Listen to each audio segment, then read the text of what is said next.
Okay, well, I don't actually understand what's going on with why it's not showing it, but I'm just gonna have to fix it live. So you know what? While I'm fixing this, I got a question that I can ask you.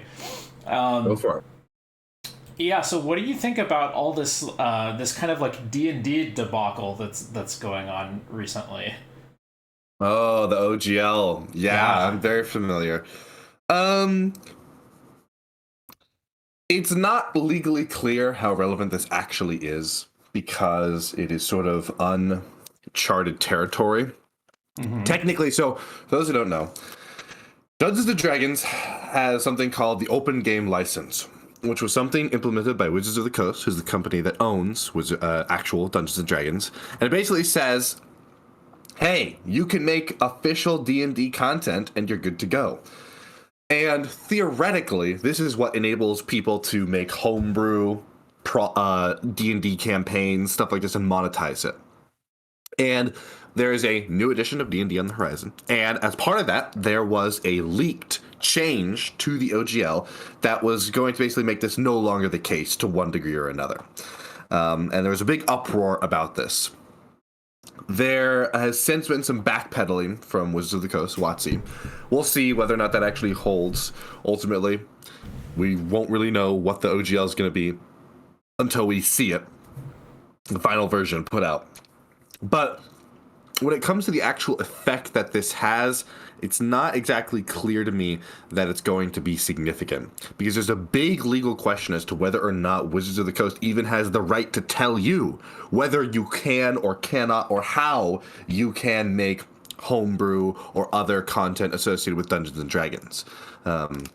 There is a great deal by Leak Legal on the subject, who is a lawyer and far more educated than I. But this has been something that's been talked about in D&D circles for a while, is the fact that technically you're not allowed to copyright rules.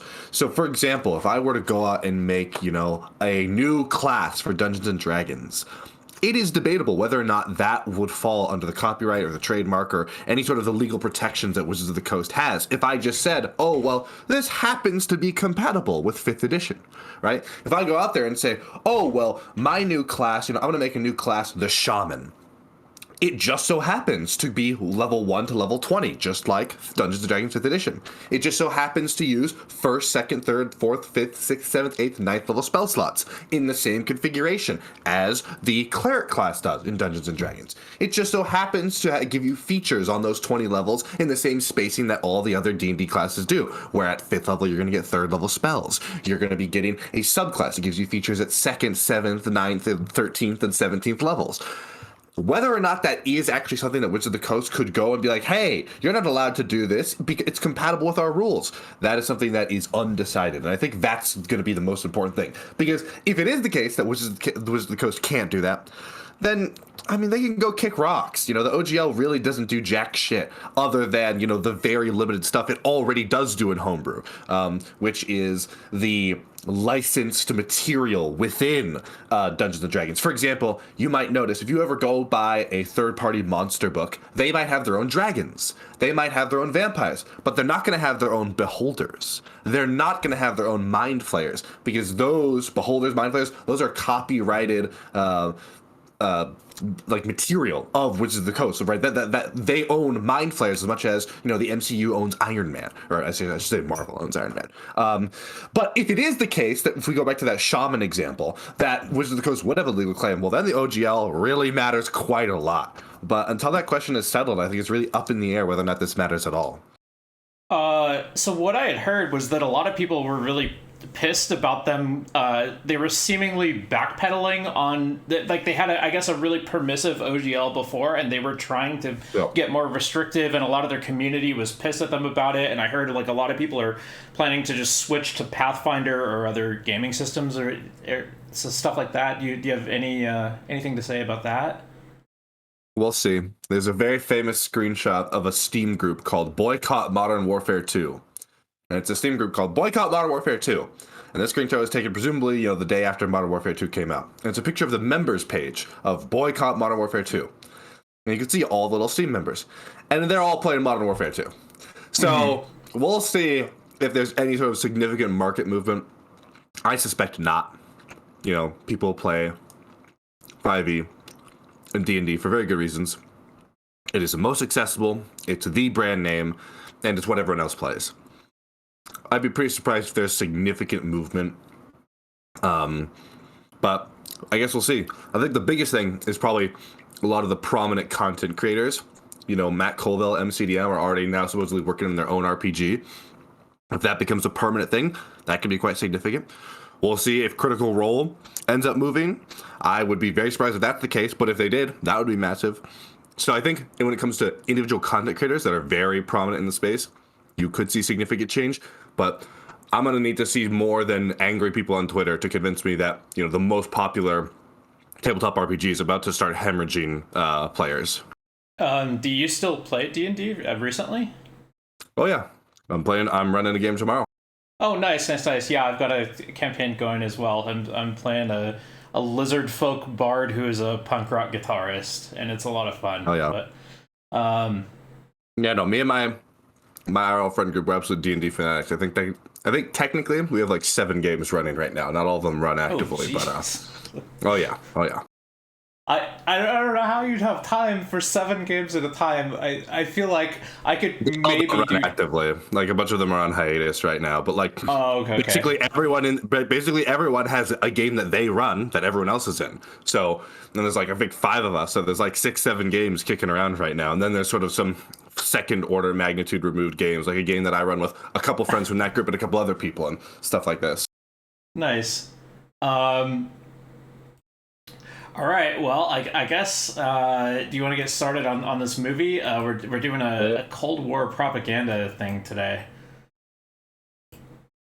I don't have a whole lot to say about it. I've actually never heard of this movie before, but the last 2 weeks we've been doing these like propaganda review shows. We last week we did Nazi propaganda, and the week before that we did American World War II propaganda, where they were kind of going against Germany and Japan. But yeah, I'm really looking forward to this. I think the Cold War is, I was gonna say it's a very underserved era, but it really isn't underserved so much as I feel like there's so much more to go into that doesn't. The Cold War has a lot of interesting details and complexities and differences, but I feel like it sort of gets glazed over as just sort of like one big thing. People view it in the same way they view World War II, as like this one big conflict, when it's a much more complicated thing that evolved and changed over the multiple decades that it spanned. So I'm really looking forward to see how this portrays the specific era of the Cold War it came from, because you know there's different phases and eras to the Cold War that really changed dramatically. Right. So this is from 1962. It's like the Khrushchev era. It's a few years after Stalin died, and it's called Freedom in You. So I'm guessing this is going to be all about why. I don't know, capitalism and or Christianity is morally superior in the eyes of whoever made it compared to Soviet-style communism. That's what I'm expecting. Right on. And it's probably going to say they're real bad and dangerous. We'll see.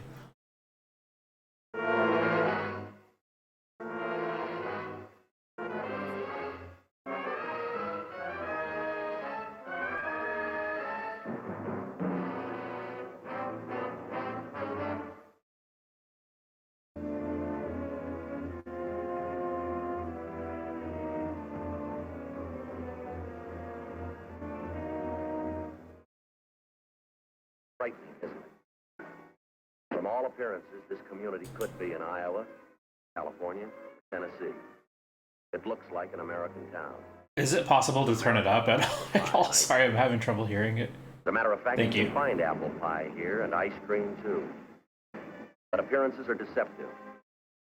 This is not an American town. It isn't even in the United States. However, it may be assumed that such a town does exist, shrouded in secrecy and protected by utmost security, deep behind the Iron Curtain.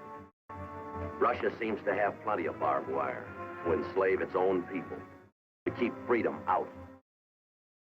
You might call this a college town, communist style. As part of a long-range plan to destroy our free way of life, these young communists are studying the economic, political, and religious institutions that are the very heartbeat of America. They're studying you, the way you talk and think. They're becoming acquainted with supermarkets, baseball games, and hot dogs, with all the precious freedoms which Americans so casually enjoy. Anything but the hot dogs. Yeah. Also, this is totally unlike the American government, which never spies on its own citizens. Speak English, comrade. Remember, that's about the only freedom you do not have in this town. It's American town. Americans have too many freedoms. That is another thing you must remember, comrade. For one day it will be your mission to destroy those bourgeois capitalist freedoms. You're gonna destroy the hot dogs! The courses here in this strangest of all schools: espionage as a science, propaganda as an art, sabotage as a business. This nameless American city, deep in the vastness of the Soviet Union, it stands as a symbol of Russian treachery, of long-range communist conspiracy. This town may appear to be an accurate likeness of a typical American community. Wait, that's not Rod Serling, is it? It isn't free. I'm not sure. Now, let's take a look at a genuine American town. I don't think it is, but And a genuine American. there's a This is real resemblance. footage of the Vosh Discord right here. He's proud of his country, but prone to take his liberties for granted. He's aware that someone must assume responsibility for those liberties, for our free way of life. Yet, when there's a job to be done, Jerry, like so many Americans, is apt to ask, why me? The answer to that question affects freedom and you.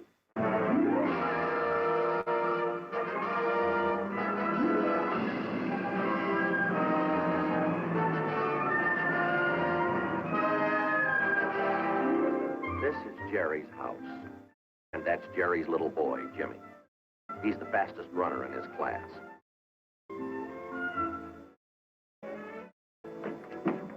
Jimmy! But even champion runners sometimes get bawled out by their coaches. This is Coach Helen Donovan. Coincidentally, she's Jimmy's mother.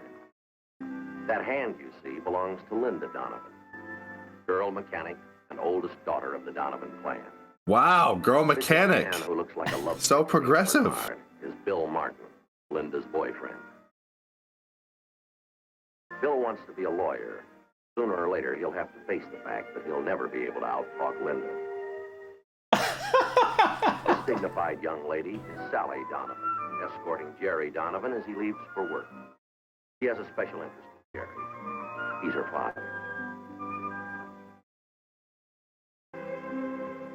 The Donovans, happy, healthy, contented, living in a land they're proud of. A nice picture. But there's one thing wrong with it. Hey, Eddie, how's that new reel working?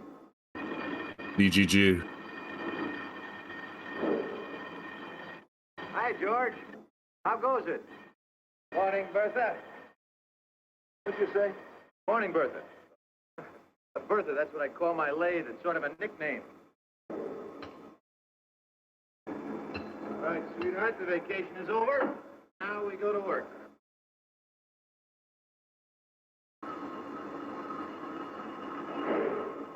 Hey, be careful, boy. Don't want anything to happen to that bowling hand. Hey, Pete, I was pretty good last night, wasn't I? Well, not bad. Not bad. The way I picked off that last 5-10 spare, a little hook, and zoom right on the button, huh? Yeah, well, too bad it was a practice game. You better save a little of that luck for the league championship. Luck, you say? Hey, Pete, the old master is not going to lose his touch. Okay, Master, I'll sleep easy. See you later. Hey, Jerry, you gonna make the meeting tonight? No, I can't. That sounds pretty important. Management's getting together with our union committee to iron out some differences. You ought to show. Not a chance. The in-laws are in town. Helen wants me to stay home. Swap jokes with the old boy. You think the problem's gonna be a union? Sure, buddy. I was just wondering that. Surely not. No, I don't think so. It's Maybe gonna be it's a- he's shirking his responsibilities. Maybe it's a conflict within his union? Man, that guy was like right up in his personal space too. I wonder if that's like a cultural change since the 1960s. Glad to do it. Here he comes. No, you're just COVID brain cricket, liberal sheep. Whenever I go talk to someone, I get right up in their face.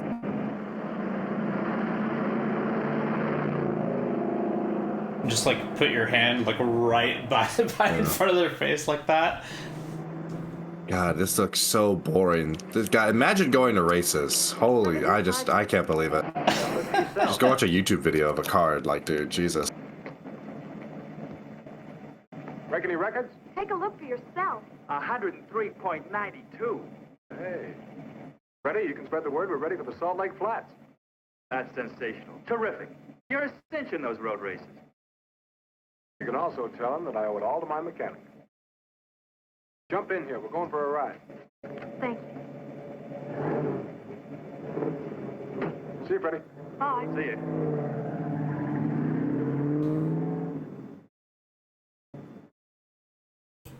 Man, they are really going into the lore. I know. Establishing Right? these guys. What's the matter? You're being drafted in 2 weeks, right? Right. Then what about the road race? Honey, is that all you're worried about, is the road race?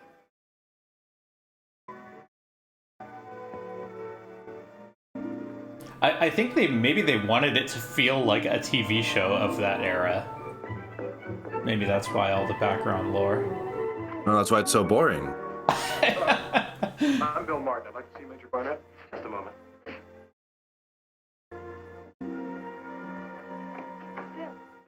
Oh, it's all right. Major Barnett's a friend of my father's. Come in, please. Thanks again. Major Barnett? I'm Bill Martin, Owen Martin's son. Well, Bill, this is a surprise. See, the last time I saw you, you were playing shortstop for Little League. That's been a good while, hasn't it? Oh, this is Linda Donovan, Major. How do you do, sir? A pleasure, Miss Donovan. What can I do for you, Bill? A few weeks ago, I went down and took my physical. Then I was notified that I'd been classified 1A. Then I got my orders to report for duty. Congratulations. Thank you, sir. What I was wondering was, well, is there any way that I might get a postponement? Well, now, since you aren't under my command, this will have to be unofficial. However, there are extenuating circumstances. Health, hardship. Does the reason for your requesting a postponement fall into either of these categories? Not exactly, sir. There's some road races coming up in 3 weeks, and I wanted to have... And that's the only reason why you want your orders postponed? No, sir, there's something else. Linda and I, we want to get married, Major. I'm glad you remembered to mention that little point.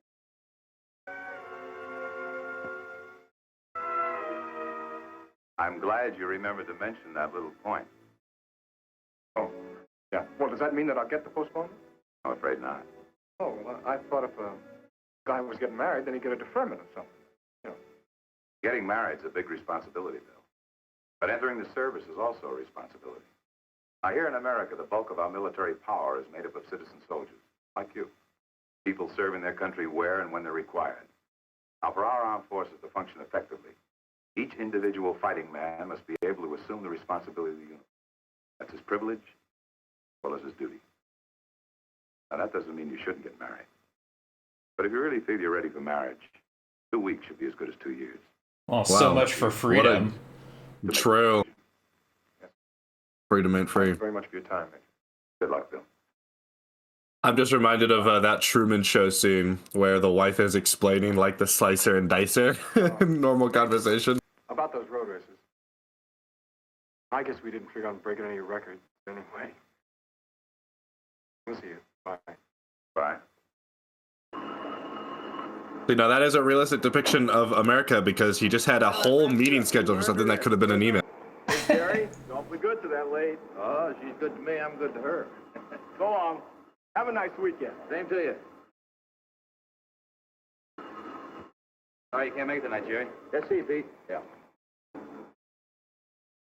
Are we going to see you at the meeting tonight? Hello, Mr. Evans. No, I'm afraid you're going to have to carry on without me. My in-laws are in town. You know how that is. Of course, everything's in pretty good hands. Well, that's not the point, Jerry. You missed our last meeting with the union committee. There's going to be some pretty important items on the agenda tonight. You ought to be there. Say, aren't you forgetting something? You represent company management, remember? Now, what do you care whether I show or not? I do care, Jerry. We're always willing to iron out any difficulties with the unions, but We want to do it on a representative basis. Otherwise, all our efforts are meaningless. You know that. Yeah. Well, excuse me, Mr. Evans.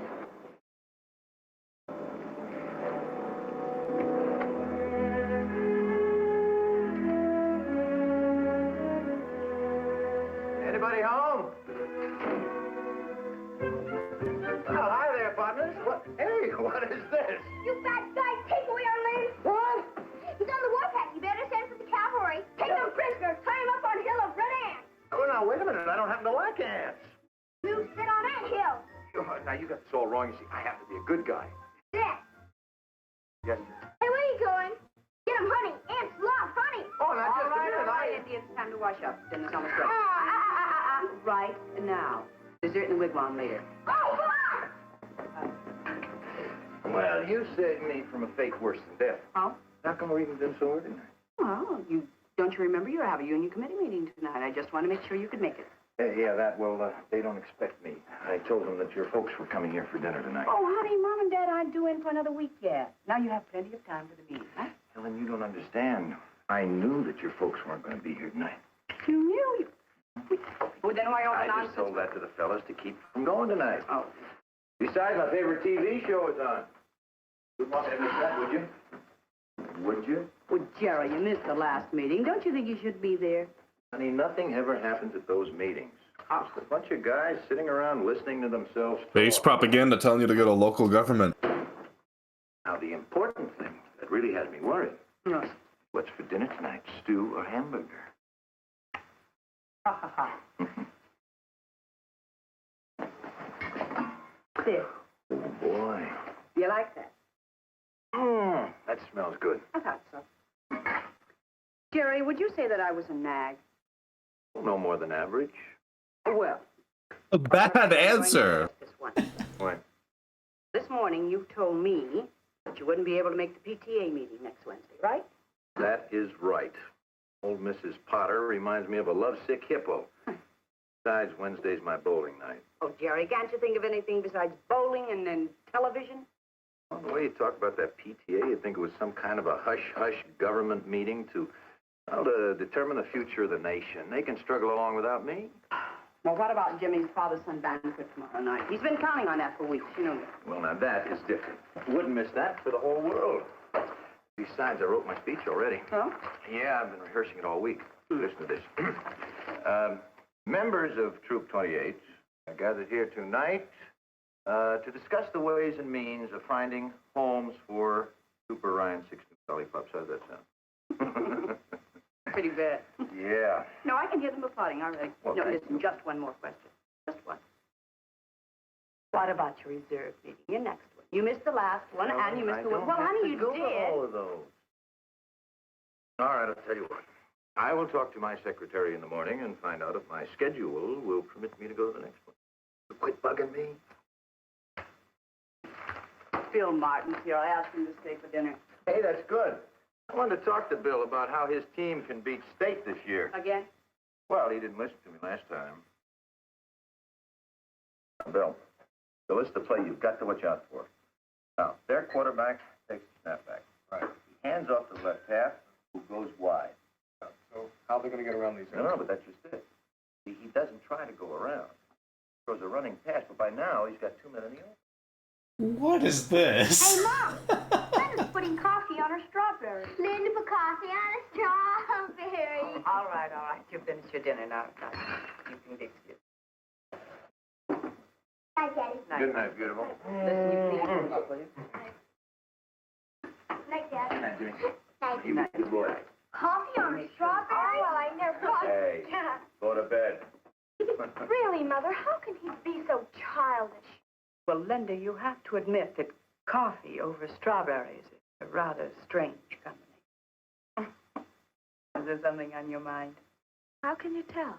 Want to break up the huddle? Bill, this is a play you've really got to look out for. All right, fellas. Half time. Put up. Linda? Well, Bill and I have given serious consideration to this, taking into account our ages and Oh, Daddy, Mother, we want to get married. I'm sorry to spring it on you so suddenly, Mother. I suppose it came as an awful surprise when... Really, sweetheart. Congratulations, Bill, and I might add, you're a very lucky young man. Daddy? Well, everybody's through kissing each other. I don't know if I can make it to the wedding. I I have a PTA meeting. And don't get me wrong. Bill, I like you. I'm not against it. Matter of fact, I think it'd be a fine idea. 4 or 5 years. In 4 or 5 years? I know it sounds like 4 or 5 centuries to you, but believe me, if you're really in love, it's worth the wait. You're both too young. Good advice. But, Daddy, I'm 17. 17? Whoa! Well, I can remember just a few years ago when you knocked out Johnny Reynolds' front tooth because he called you a... You, Bill, you're going into the Army very soon. That means Linda will be left alone, possibly with a child to care. Is that the way you want to start your marriage? I think there's only one thing that's important when two people get married. And that's whether or not they love each other. No, that's not the... Yeah, this guy's Let me tell you right. something, son. There's a lot more to marriage than just love. Yes, true. Security and companionship. Fun of planning your life together. This is the dating advice young men need. Get this guy in fresh and fit. Yeah, my impulse, when he said 4 or 5 years, I was thinking, like, couldn't you have said 2? But then when they're talking about, like, oh, but by the way, I'm 17 and he's going to the Army, I'm like, no, wait a minute, actually, this guy's pretty based. Linda. Honey, now let them go. Oh, come on. Don't you remember how young we were when we got married? No, it's got nothing to do with it. Things were different then. Times change. Nowadays, the young kids just think about television and road races. Unlike him, who just thinks about bowling. One great big road race with a trophy for the winner? Oh, honey, it's not as though they're going to run away tonight. You'll have a chance to talk to them, maybe even make them see your side of it. Now you agree with me. You see, now you agree with me. I didn't say I agreed with you, but I admit there may be something in what you say, yes. Well, why didn't you tell it to them instead of letting me battle it out all alone like Custer at the Little Don't get so Bighorn? excited. But who's excited? I'm not. You Wow! are excited. Well, as a matter of fact, I'm going up to bed right now. Bed at 8:30? Yeah, that's right. I'm going to drive up to the lake with George Lawson first thing in the morning. Got a very important engagement with some freshwater trout. Now, Jerry, you're not going to forget about Jim. The father-son banquet tomorrow night. Forget it. I went to all the trouble of writing that speech. Not a chance.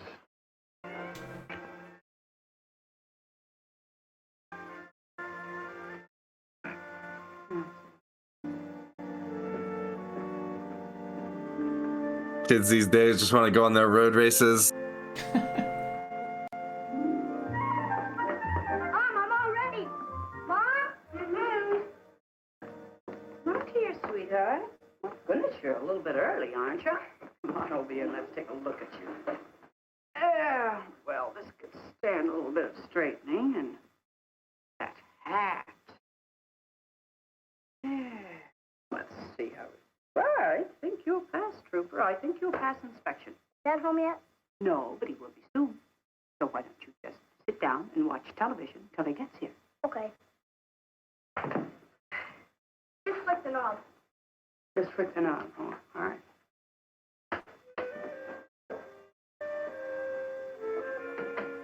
Hey, everybody, I'm home. Where is everybody?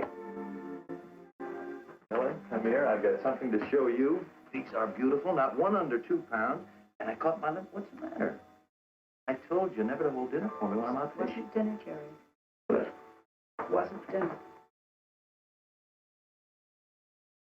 No.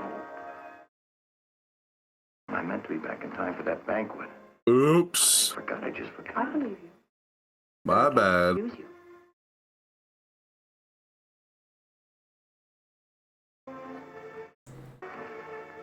That's the price of freedom, living with your own bad decisions. Hey, Trooper. Hey, Trooper Donovan, wake up. Time to go yet, Pop? Jimmy, Banquet's over. Too late now. All my fault. That's okay, Pop. I didn't really count on going anyway. Didn't? Why not? Because we didn't go to the one last year. We never go anywhere together. That's okay, Dad. I'm used to being disappointed. Goofs us up. I guess I better go to bed. This movie's really not getting to the point. Hey, you want to walk in with you, right? Okay. This director's vision cricket. Yeah. Before the evil studios made directors worry about things like pacing and enjoying the movie on your first watch instead of your 100th. Trooper Donovan, I have my speech right here. I'm going to save it for next year's banquet. Is that a deal? That is such a bad line. Don't say that. It's okay. I'll get it next year. No hard feelings? Sure, Pop. No hard feelings. Attaboy. Yeah, the last two movies we watched weren't really like that, though. I mean, they did have a lot of build-up, but they... This is basically just like a movie. Yeah.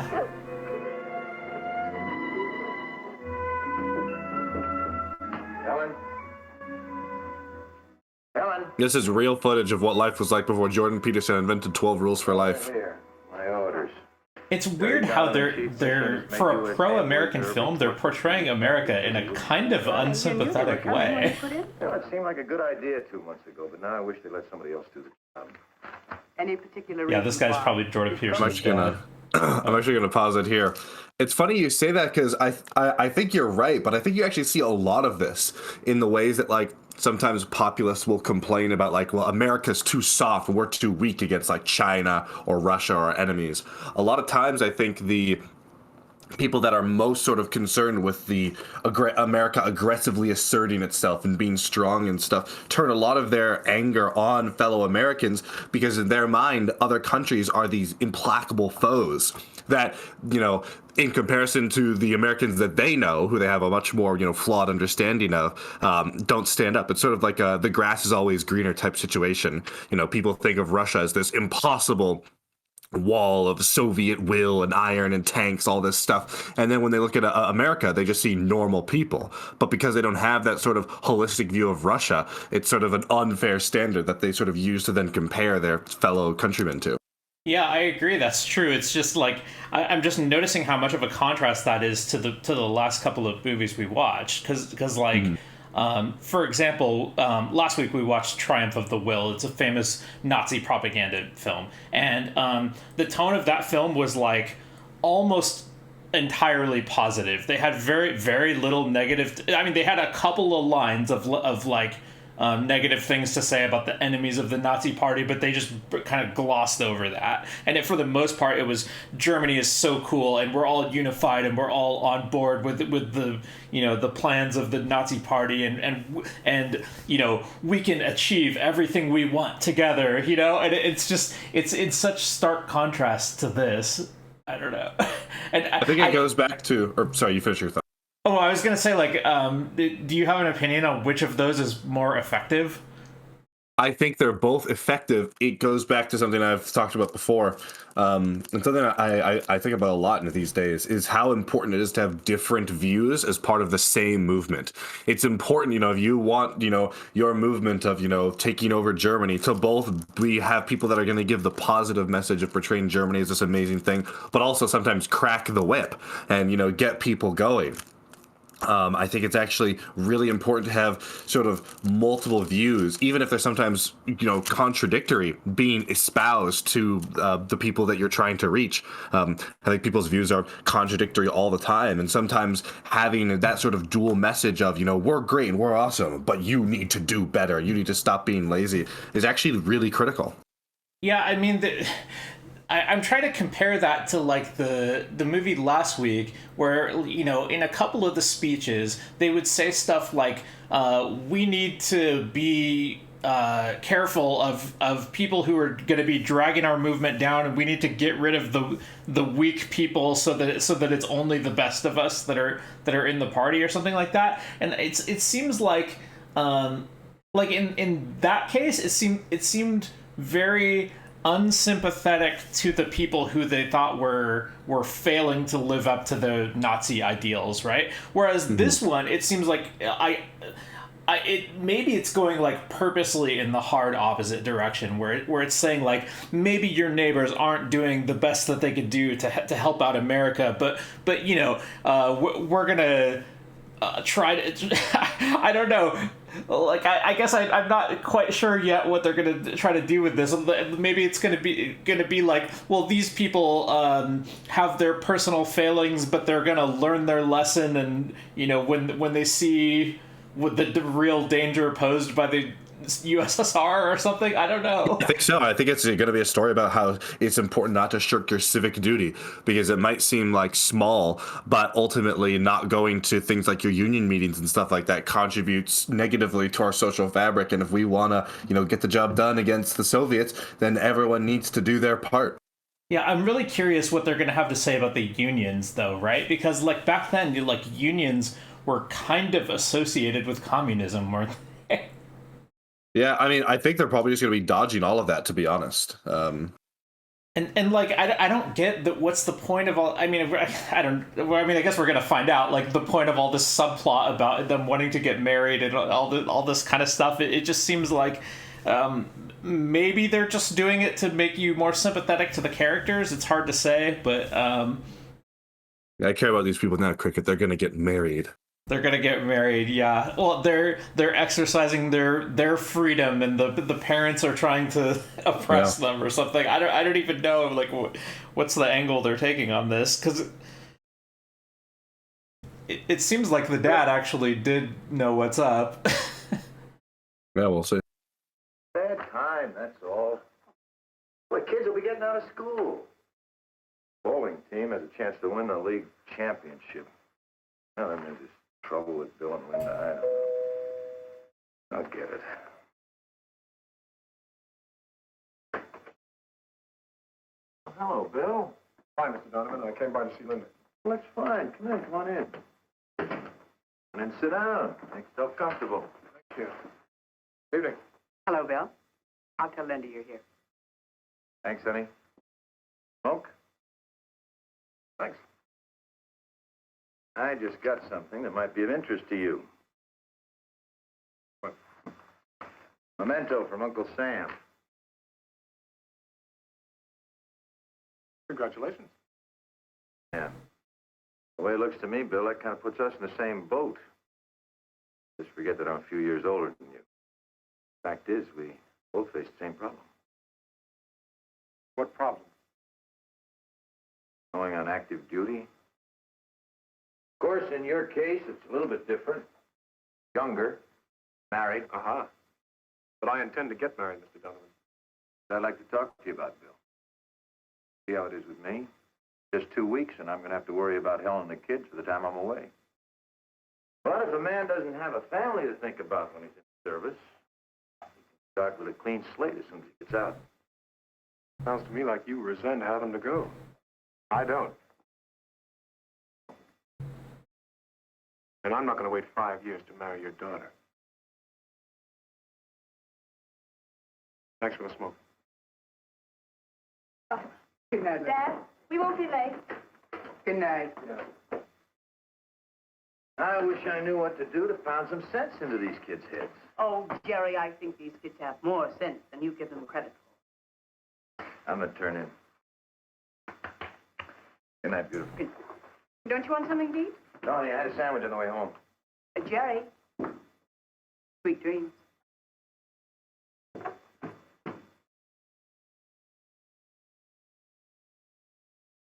Picture of an American retiring for the night, going to bed in comfort, without worries or problems. Well, almost without problems. Linda and Bill may mean momentary worry, but in America there's always tomorrow, with its bright promise. And problems will work out. Somehow things always work out. Now in a few minutes, Jerry Donovan, father, fisherman, machinist, and loyal American, will be asleep. But tonight, instead of the sweet dreams his wife wished him, let's give Jerry a nightmare. A real red nightmare. Oh my gosh. Now, you remember that Russian town we saw earlier? Town that looked like it belonged in Kansas or Ohio or Vermont? Let's lift that town out of the Soviet Union. Let's superimpose it on Jerry's hometown. Maybe they're doing like It's a Wonderful Life kind of thing. Oh, wow. Let's see how many freedoms Jerry might lose if suddenly he had to live under communist domination. You may not like what you're about to see, but it could happen to you if everybody took responsibilities as lightly as Jerry Donovan. What's it like for Jerry to live in the Twilight Zone? Da-da-da-da-da-da-da.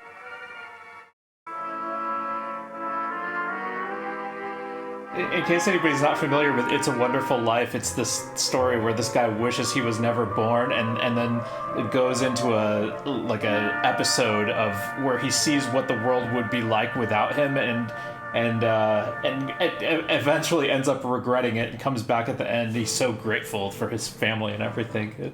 It seems like that's what they're trying to do here. And yeah, the narration style is basically Twilight Zone.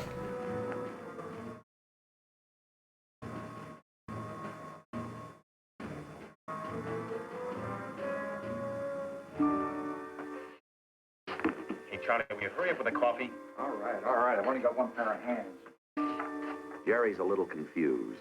Things seem different now, and they should, because freedom has suddenly vanished. Fortunately for Jerry, this is just a nightmare, the result of a troubled conscience. But there are some people, like Jerry, who have to learn it the hard way.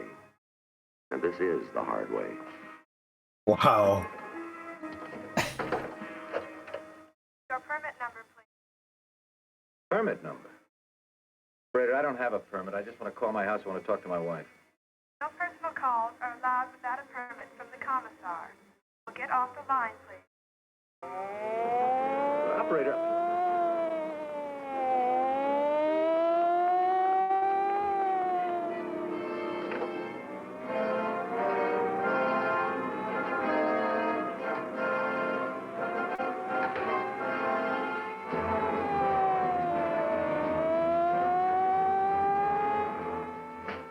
Say, what gives? Come along, comrade.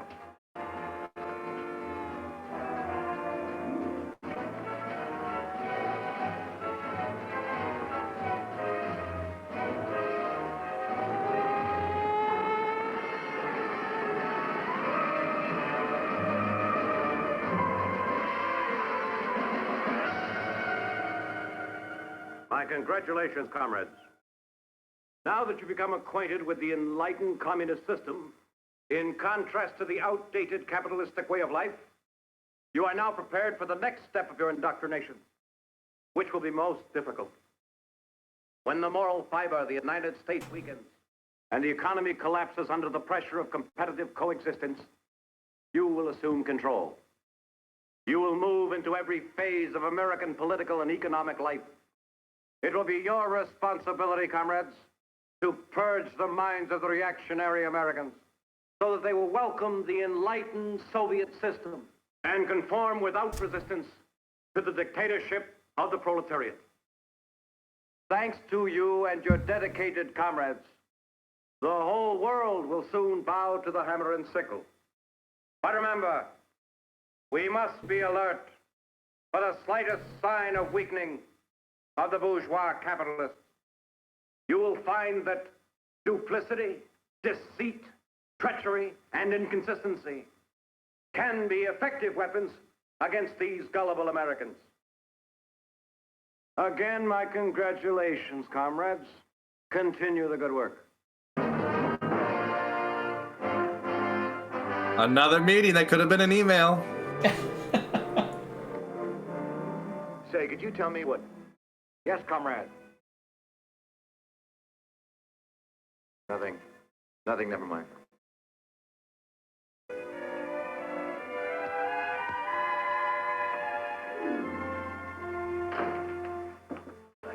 Thank God you're all right. I have something to do. Hey, Helen, I'm sorry I'm late. Something strange happened. Something very strange. I was standing in the plaza. Never mind that. But you are disturbing the children.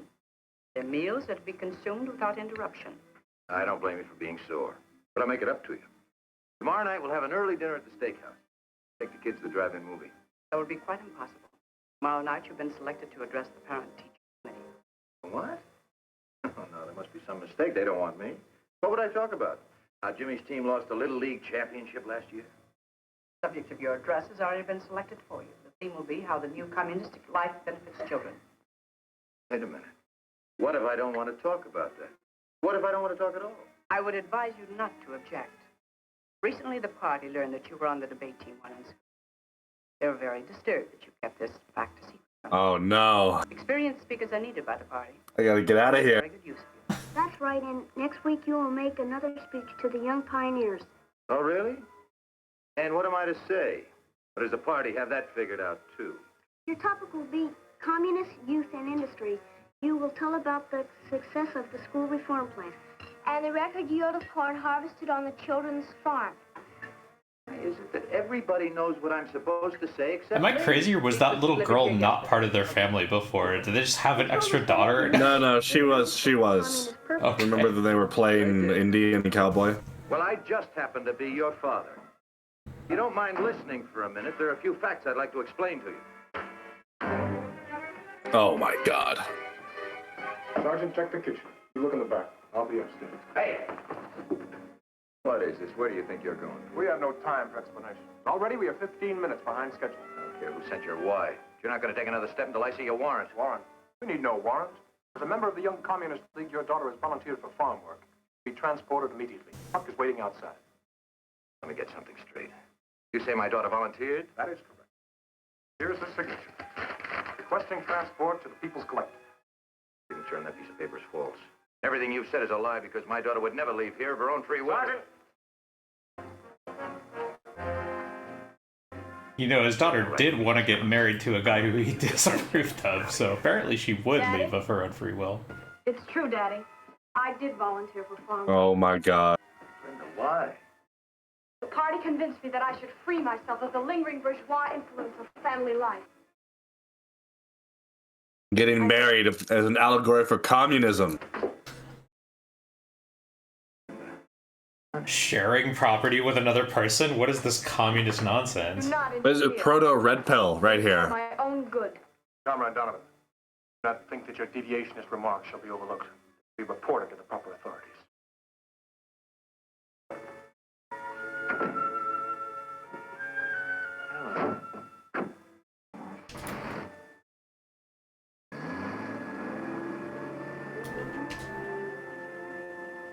Morning, Slim.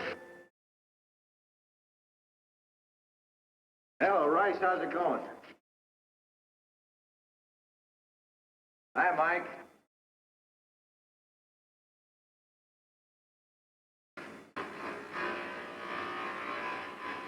Hello, George. There's no happiness allowed under communism. Oh yeah.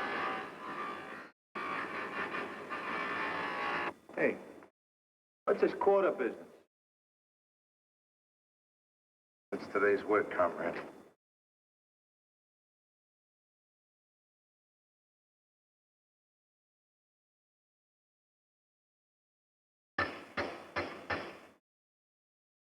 Hello, Pete. Having a little trouble. Bertha doesn't seem to be in a working mood. The lathe must be fixed immediately. You have a quota to fulfill. If you fail, we'll all be held responsible. I'm doing the best I can. Quota or no quota, I can't do anything till I get this fixed. Then I advise you work during your lunch hour. The quota must be met, and Comrade Commissar isn't interested in excuses. Honey, I overslept. The kids get off to Sunday school all right? Well, it's a beautiful day. They get back from Sunday school, why don't we all pile into the car and go over... Hey, what is this? Oh, no Sunday school allowed. You could call it a trip. Actually, the children are going away to a state school. Wait a minute. Wait just a minute. Now, wait a minute. I don't know what's happened to you or what they've done to change you, but you're not going to send these kids away. Oh, she's not sending us away. It was our idea. We learned in school that home life does not encourage the growth of the collective character which the party wishes to develop in its young people. It's your fault. should have spent more time training us to get along party lines. Instead, you yourself have been guilty of deviationism and bourgeois sentimentalism. As a member of the Young Pioneers, it will be my duty to report you. You better listen to me. All of you. I don't want to hear any more talk about state schools. This kid's gonna grow up to be a Twitch pole tanky. This is going to be a family again, and I know just where to start. You two are going to Sunday school, and you're going right now. Mommy, tell us! No use to argue. Mom! This time, I'm going to overrule the party. Come on. Dad! He's avoiding the free marketplace of ideas right now. I know, right? He's imposing his authoritarian dictates on his children. Dad, but you wouldn't listen.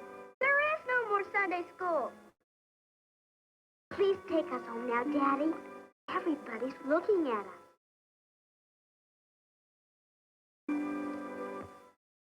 Mistake. Somebody made a big mistake. Come on, we're going to get this straightened out right now. Come on. Come on inside. Come on, Jimmy.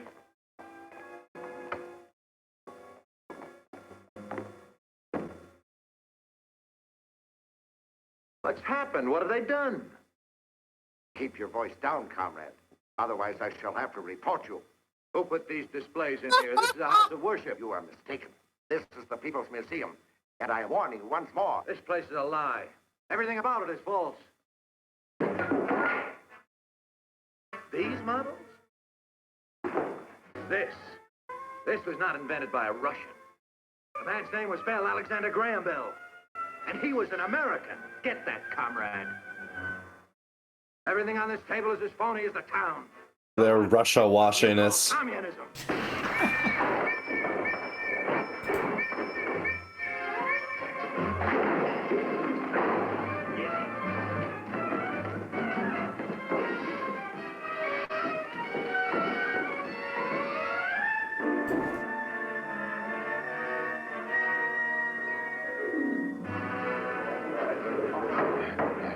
Comrade Donovan, you are accused of the following crimes against the state: subversion, deviationism, and treason.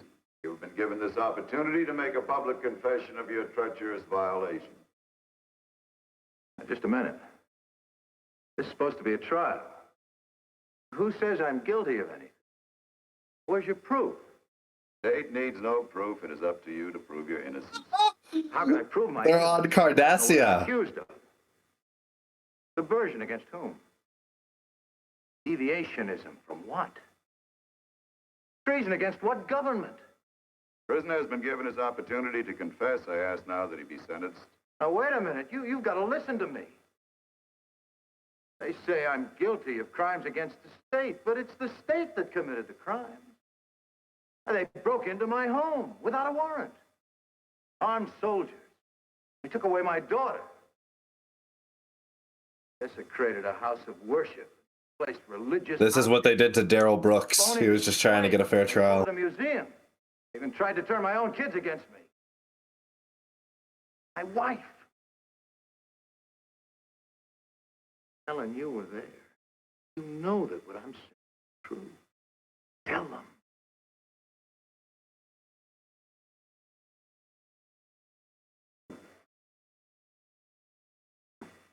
Mrs. Donovan, this document contains your signed statement. It proves that your husband tried to turn your children against the communist state. Is the statement true? Yes.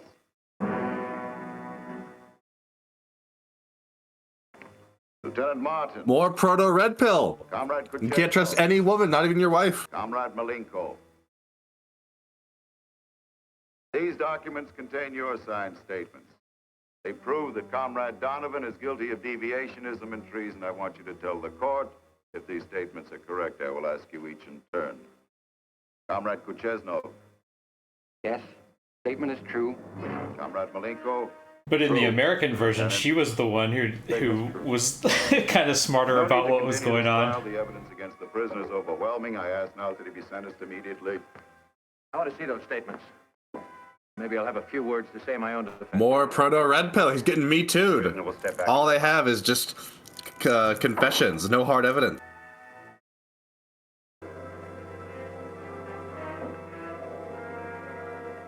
There is no need to examine the statements of the witnesses. The prisoner stands condemned by his own words. He has challenged the supreme authority of the state, questioned its practices and its decisions. By these actions, he has proved himself to be a dangerous enemy to the proletariat. Treated as such, as an ugly remnant of a diseased bourgeois class, must be eradicated before the contagion spread.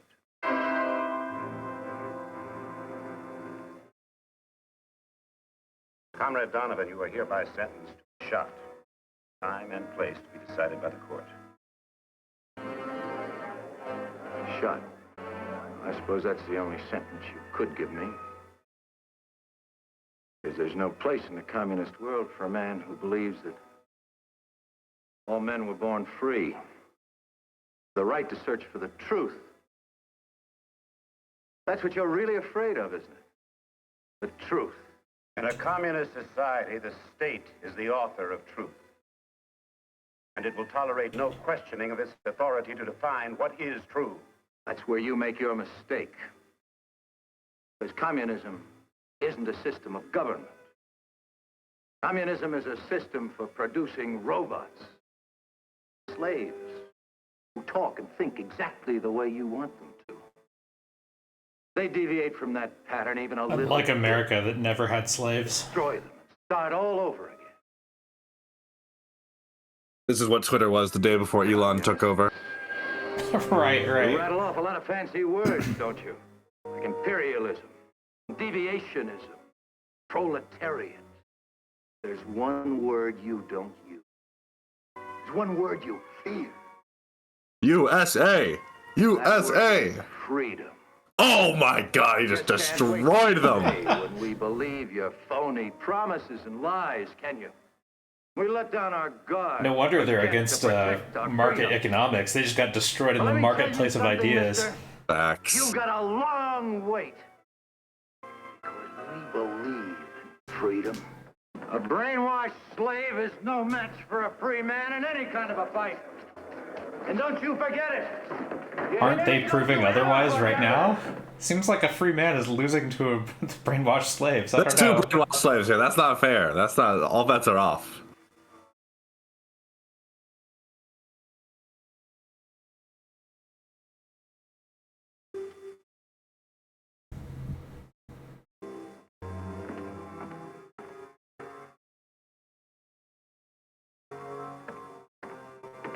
Comrade Donovan.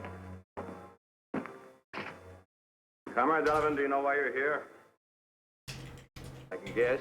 Have any last requests? Yes. Let me go. You need these? I don't think I'll be going anywhere. The less, I'm afraid they're necessary. Comrade Donovan, you've been convicted of crimes against the Supreme Communist Government. Being an enemy of the state, you must be liquidated. I have been commissioned to carry out your sentence. But no firing squad? I'm afraid not. However, last favor from the government, you are hereby granted one final chance to confess your crimes. If you wish, a recorder will be summoned to take down your statement. I have a statement to make, all right, but you just tell your government someday its own people are going to get wise to it. Someday there's going to be enough holes in that iron curtain that all of your people will be able to escape to freedom. Never be able to build a wall strong enough to hold them. My own countryman once said, you can't fool all of the people all of the time. Believe me, you communists can't keep fooling the entire world. You can't even keep fooling your own people. Because the news about communism is getting around. That it's only another word for slavery. Go, Gadget, bulletproof head. Don't worry, Jerry. That bullet will never reach you. It was a Go Gadget! It's time to bring you back from your red nightmare. No, it was the Go Gadget. Come on, don't take my credit. What you're seeing is not entirely fiction. Greater brutality is taking place right now in countries which have been swallowed up by the communist machine. We know that Jerry is waking. Let's see if his dream has impressed him.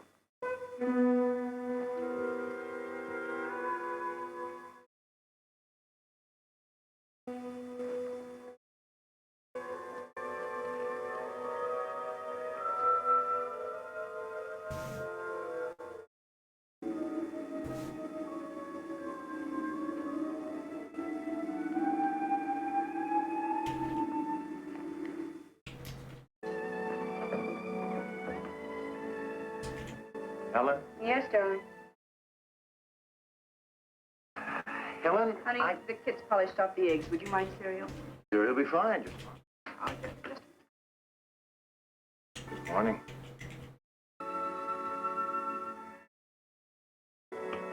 Well, good morning. Morning. Daddy, will you buy me a new space helmet? A what? He's gone from wide open spaces to outer space. Oh, he is he?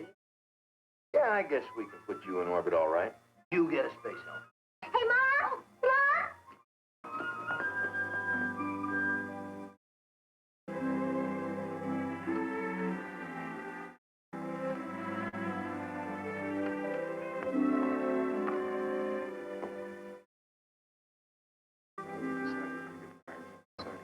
Hello there. Oh God, no! Don't tell me he's gonna endorse the marriage now. Donovan? Bill? If you two kids don't have this car in shape by now, I don't think you ever will. I'd like to talk some more about that marriage business. You better catch me while I'm in a good mood. Oh no. Daddy. No, come on, that was a based take. Responsible marriage. Don't just rush into it. Now, you haven't run off. No, that we haven't done. But we have decided to wait. Not 5 years, mind you. But at least I finished my hitch in the service. Okay. Okay. Good. Yeah, all Well, I'll right. take it. Let's go. That's okay. How about some breakfast? She's 17, by the way, for anybody who missed it earlier. And the dad told them to wait Jerry 5 years to knows get now, married. so he'll never forget it. Responsibilities are a privilege, an inherent American right, the strength of our nation. The bright hopes of a free world are founded on the dedication of individual Americans. People who guarantee freedom by standing ready to fight against aggression, against the communist attempts at world enslavement. Freedom is not hereditary. It must be earned. Freedom has a price, and its price Freedom is ain't victory. free. Its price is responsibility, not only of government, but of every citizen who salutes our flag. Those who serve as a part of our nation. If you don't salute the flag, you're scot-free, Those guys. who have served, they guarantee freedom's continued existence. Freedom. No single word in all the languages of mankind has come to mean so much. Freedom to enjoy the simple things of life in the circle of family and friends.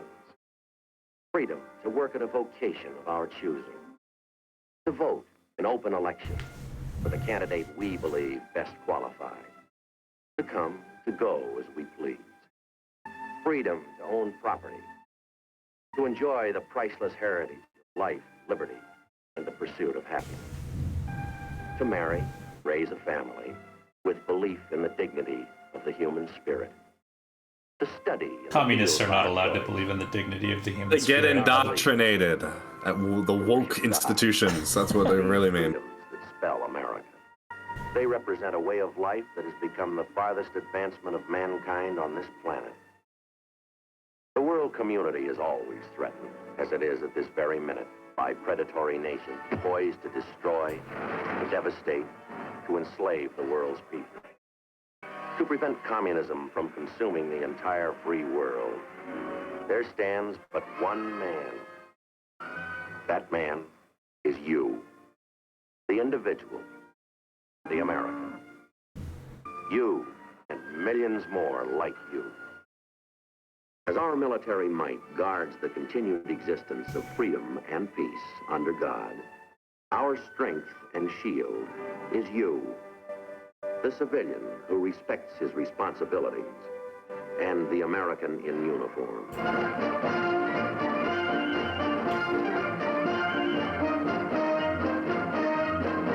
You, the individual American soldier, and the United States Army, a force for freedom safeguarding our way of life.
mighty ships and planes, watching Top Gun. and guarding the world's seaways.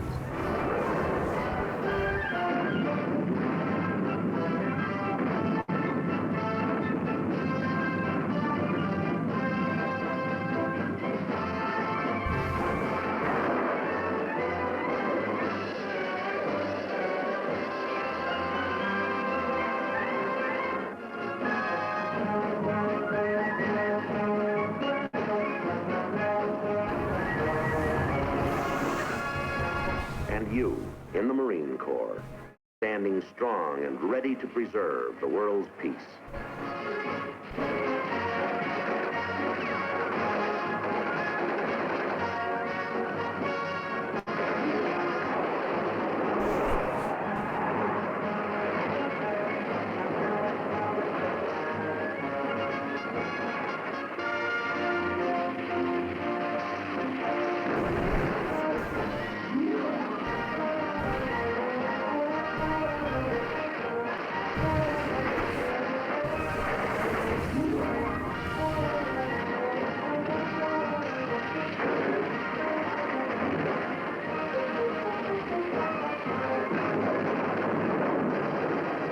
Okay, we get it. Good lord. I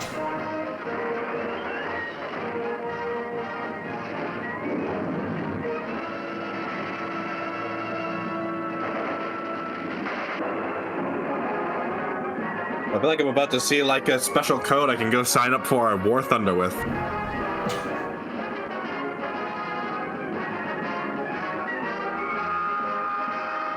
You, the men who fly our Air Force planes, and those who keep them in the sky as a mighty persuasion for peace.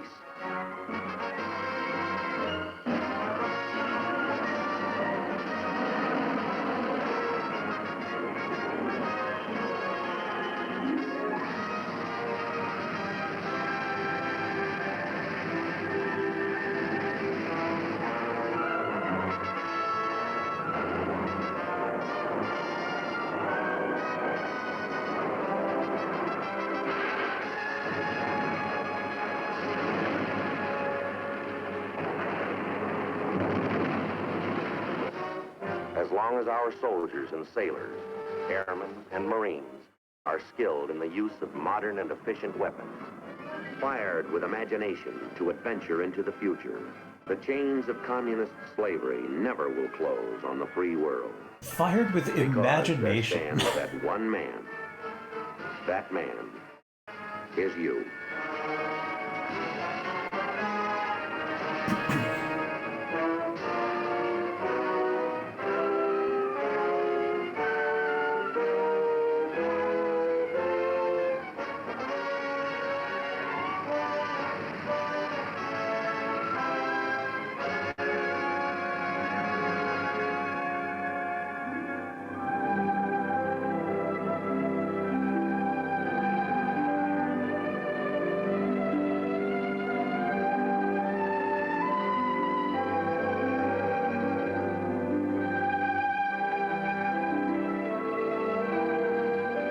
Round of applause.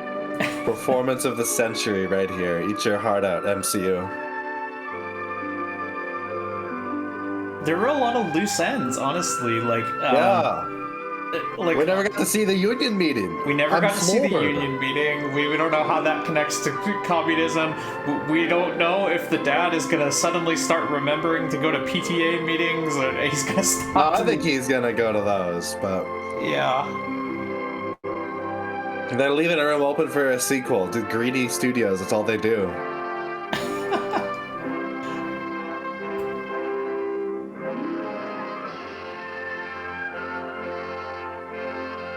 It's a little bit of weird messaging. It's like this dad is just lazy, shirking his responsibilities and lying to his children until he finds out about communism.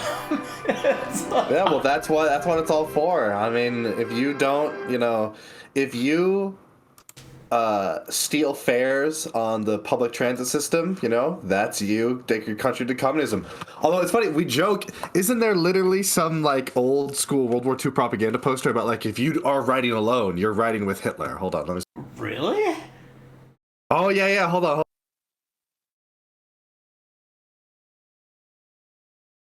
Oh, because I guess the idea is that like you're supposed to like carpool Yes. together. Yeah, look at this. When you ride alone, you ride with Hitler.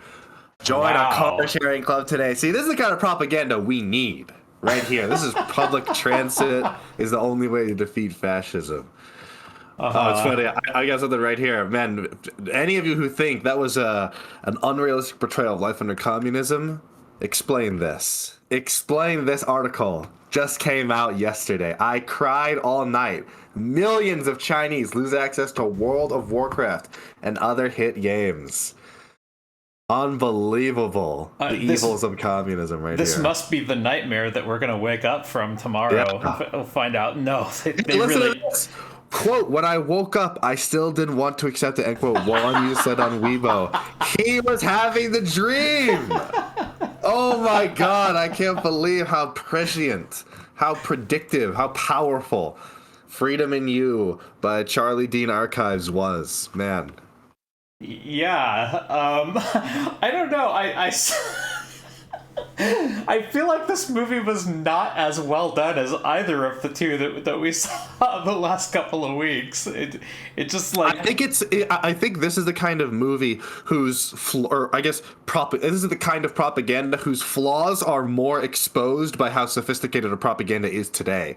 But I could totally see how this is like an evolution, you know, being like, man, last year there was just a disembodied voice telling us that communism was bad, but this time it actually had a realistic story that showed us why.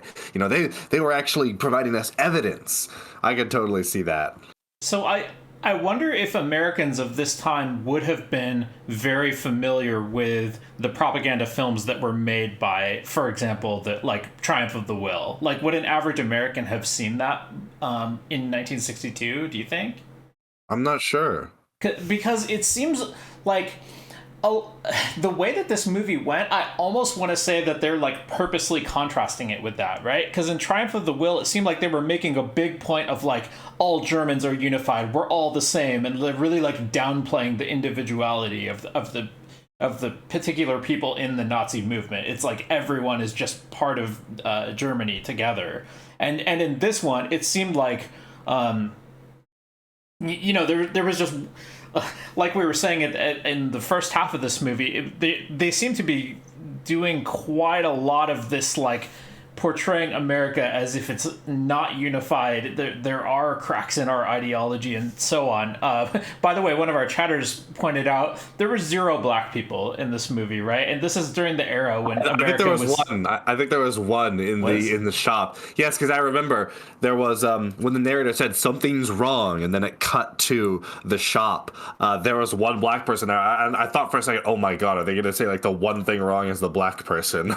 Oh, God, I'm glad they didn't do that. But this is during the era when America was still segregated, right? This is like 2 years before the desegregation stuff was happening, right?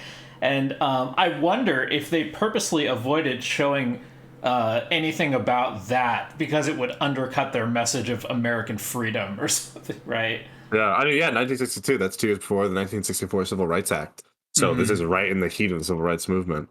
And they did show the little kid dressed up in like a Native American stereotypical headdress, right? And that I would think would undercut the image of America as the good guy as well. But I think people just didn't think of it that way back then. It was just, you know, cowboys and Indians was a popular fiction genre at the time. But I was just trying to see if there's anyone from this movie still alive, and the one guy lived right up until 3 years ago now. Robert Conrad. Is that the narrator? Pete, I think it was the young boy. Oh, okay. That's wild. But yeah. Anyway, it seemed like a very stark contrast to Triumph of the Will, and I can't help but think that had to have been intentional, right? Because if the message of the movie is freedom, it's like it makes sense that they would want to play up the individuality of the characters and say like Americans can each do their own different thing, Yeah. and even though this guy is shirking his responsibilities, he's not gonna get shot for it, or I don't know. I think it's also probably more difficult to conceptualize the idea of a subversive ideology compared to when you're just at outright war, right? When, they're talking about, oh, Germany or Japan, we're at war with these people. They're dropping bombs. That's a lot more visceral. It's a lot easier to just say that's bad. I wonder if, from a filmmaking perspective, if there was some discussion, man, how do we synthesize, the threat of a subversive ideology? I wonder if that contributed and helped sort of lead them in the direction of a more in-depth story like this, where you get more of a holistic view. I mean, I say holistic compared to, Triumph of the Will or the other propaganda, Right. but even this is still, it's so wooden and like, I think I said earlier, it literally reminded me of like the Truman Show, the way they were talking to each other. It was like, don't you know that it's like, oh, you're going to go to that meeting? Oh, I don't think so. Why not? I just don't want to.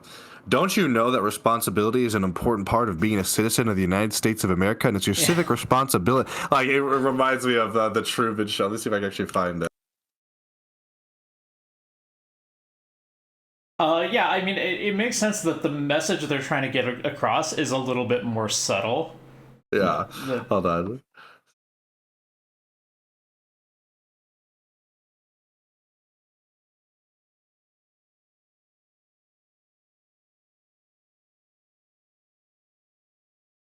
What do you want?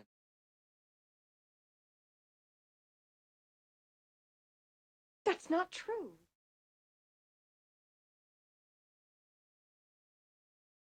Why don't you let me fix you some of this new Mococo drink?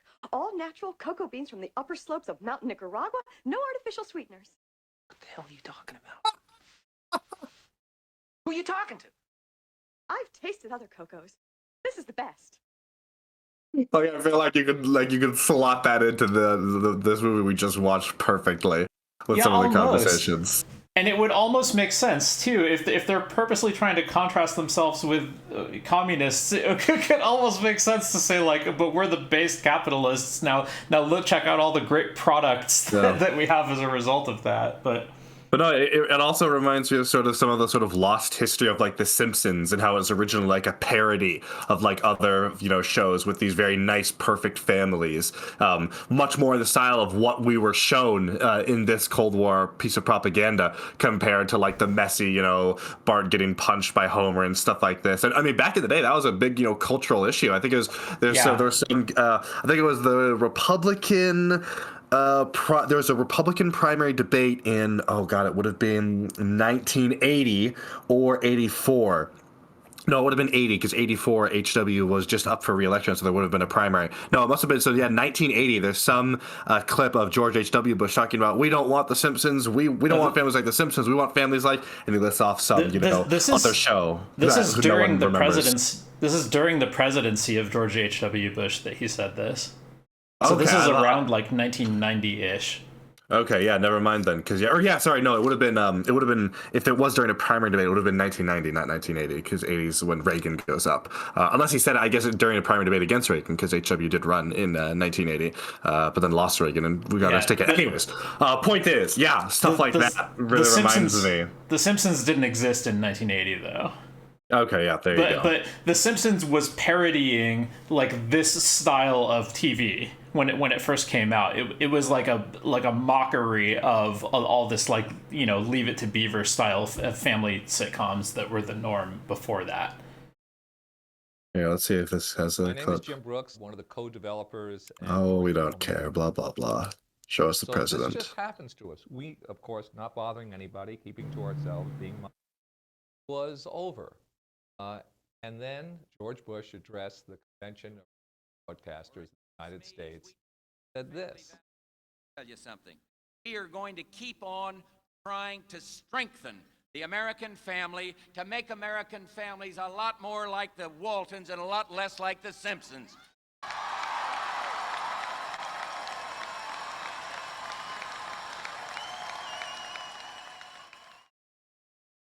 There you go. Yeah, yeah.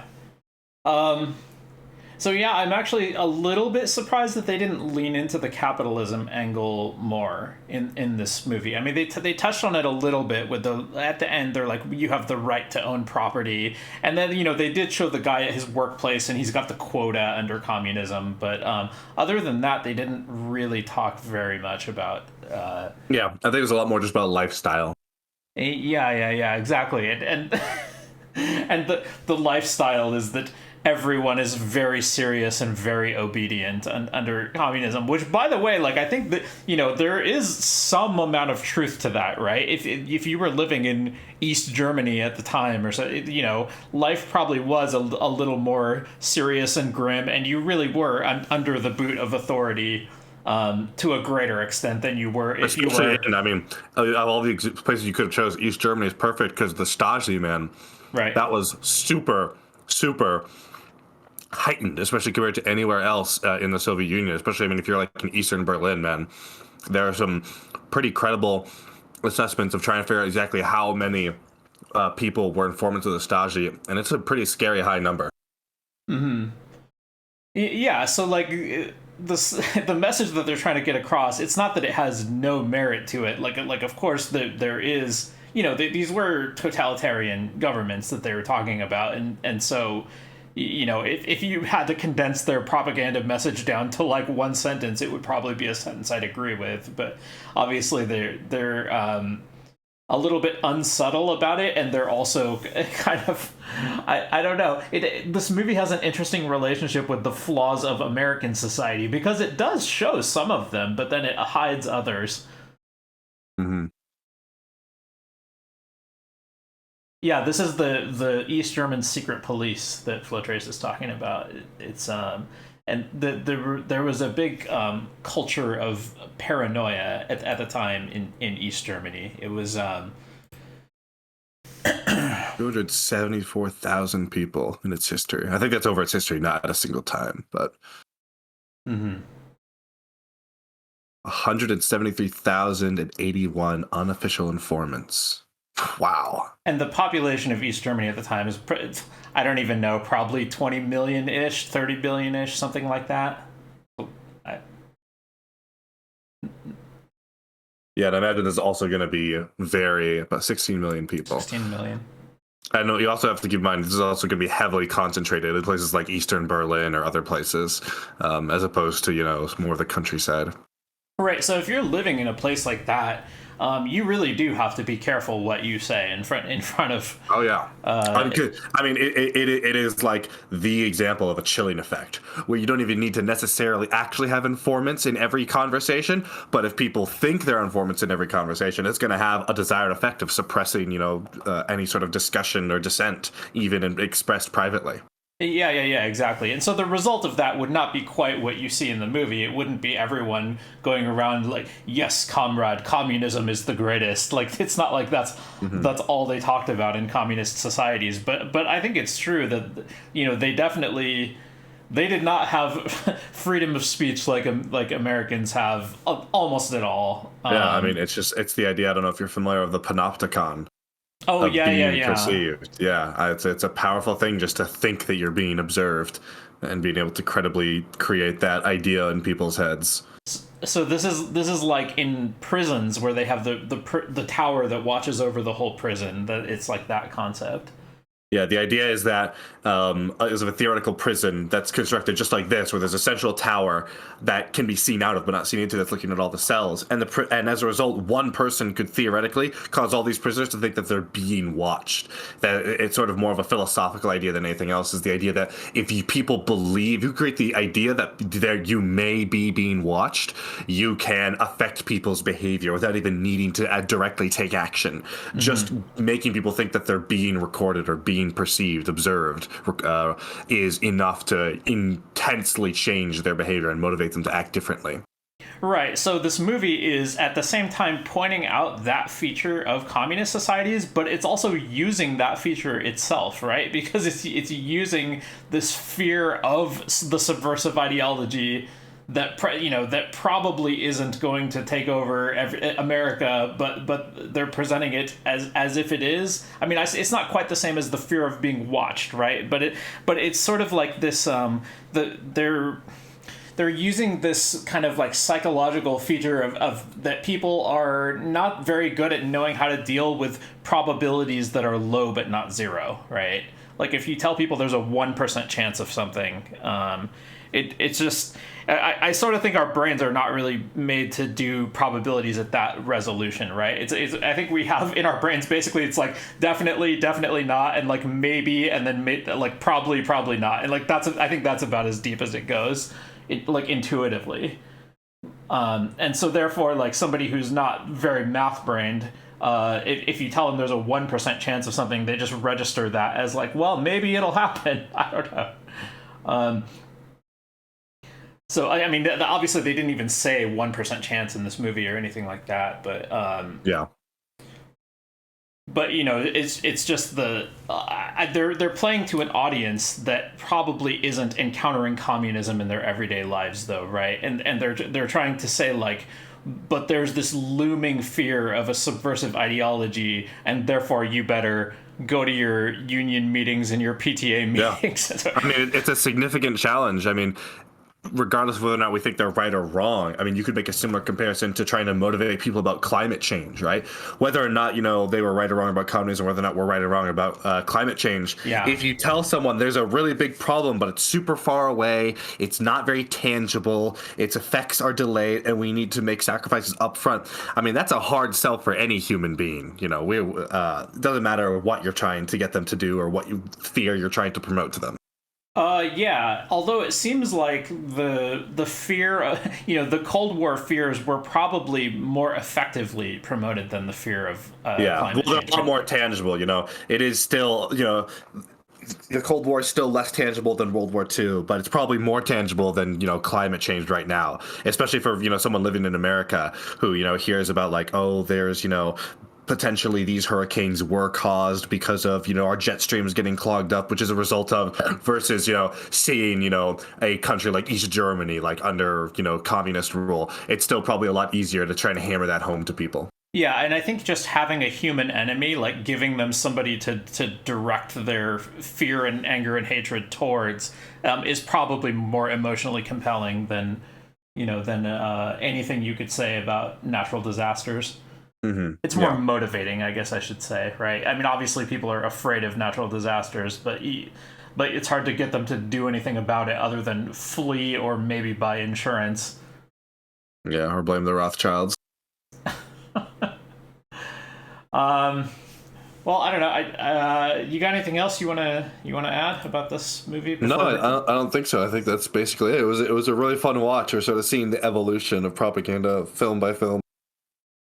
Yeah, okay. Do you want to shout yourself out or anything before we're done? Yeah. What's up, guys? My name's Flowtrace. I'm here most Wednesdays. Twitter.com/Flowtrace. Twitch.tv/Flowtrace. Putting together my new setup. Hopefully going to be on camera and streaming soon in and around the Twitch politics space. Yeah, I'm looking forward to seeing what you come up with, and I'm going to raid out into Starlight Dazzle. See ya. See ya.